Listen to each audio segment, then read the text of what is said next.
scores. The 5th edition rules of Dungeons and Dragons offer a number of options for determining character ability scores. Method 1.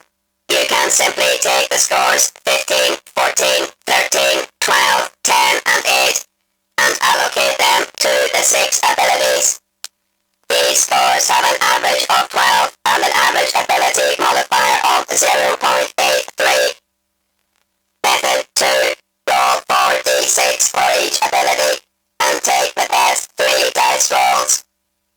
Many humans shy away from this as the randomness scares them.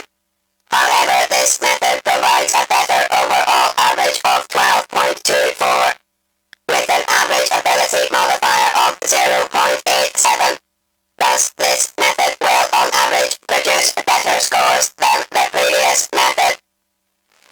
Method 3, the allocating points method, where you have 27 points to allocate and each value costs a different number of points.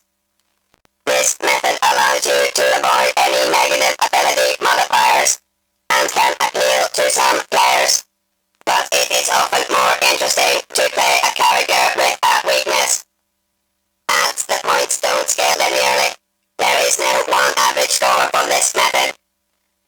3A, a peaked character of 15, 15, 15, 8, 8, 8 has an average ability of only 11.5, the worst so far, with an average modifier of only 0.5.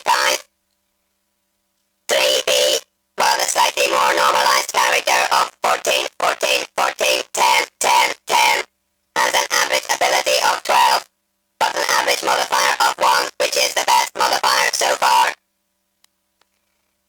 3C, taking 13, 13, 13, 13, 13, 10, produces an average ability score of 12.5, the best so far, and with a respectable average modifier of 0.83.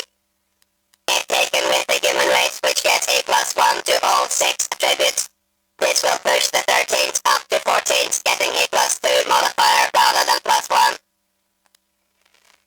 3D, taking 14, 12, 12, 12, 12, 12, produces a character with an average ability score of 12.3. Good, but not the best.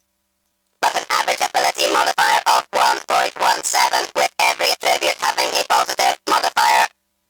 This may seem like a good choice at first glance, but the character class you pick will emphasize 1, 2, or 3 attributes, and it's often better to excel at these attributes than to be slightly good across the board.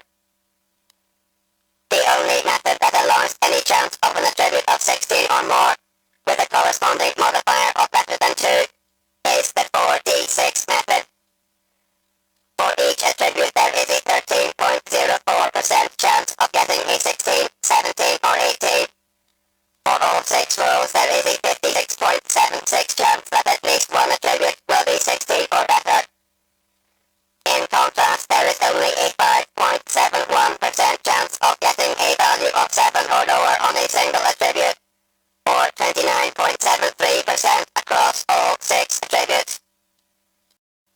While the possibility exists that you might roll an unusually weak character by this method, there is a good chance your DM will let you reroll if this occurs. If he or she does not, and you can't face playing a weak character, you should be able to get the character killed very easily, allowing you to reroll. Take Constitution as your worst modifier. Pick the Sorcerer or Wizard class to get a d6 of hit points. You should then be able to insult someone into quickly stopping you